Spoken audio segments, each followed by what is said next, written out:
I rere te kāhui whetū o Matariki ki ngā pairangi huri noa i Aotearoa i tēnei wiki nei me tāna karanga ki te marea e hoki ki te whenua, kia pipiri koutou, kia kotahi koutou. I tū te hautapu ā motu ki Takaparawhau, i reira ngā hapori whānui o tāmaki makaurau, e karakia ana, e mihi ana, e pōhiri ana i te Mātahi o te tau. Paororo ana ngā pūtātara ki runga o Takaparawhau, hei tohu kua hoki mai a Matariki ki te pai o te rangi. Yeah, I'm extremely proud, the generations of the work that have gone in from all our elders, and to stand here today as our iwi is really, really heartwarming. We're so proud, the chest is pumping, so yeah, we're really happy. Karere ngā karakia me ngā karanga ki runga i te Waitemata, e tō mai ana i te tini tāngata, e tūtaki ai te pauritanga me te whakaoranga. It's a really special time, Matariki's amazing. It's wonderful that, we get to celebrate it with Ngāti Whātua and with everybody. It's amazing.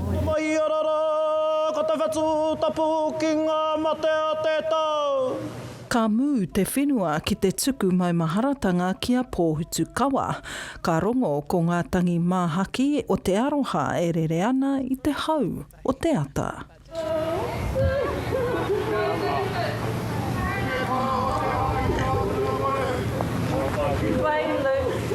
Whai muri hoko te hautapu i whai wā te katoa ki te whakamātau i aua kai me ngā kōrero i kawe atu ki te tauhau. I'm often up here to tautoko some of what Ngāti Whātua do, so I thought I'd come and share the time with them here, and it's just an amazing chance to celebrate our culture. I te putanga o te ata i ngā kāpua ka tahuri ki ngā rā kei mua, me ngā mea ka kawea e tātou ki reira. Oh, very moved. Yeah, as you can see. Yes, it's a special ceremony. It's exciting that it's a new thing that's developed and honouring tikanga, I guess. Yeah. Mahiwa i te rangi e whakapuare te tau me te ngākau atawhai e kawe hoki i a tātou wawata ki te tahi pai tawhiti.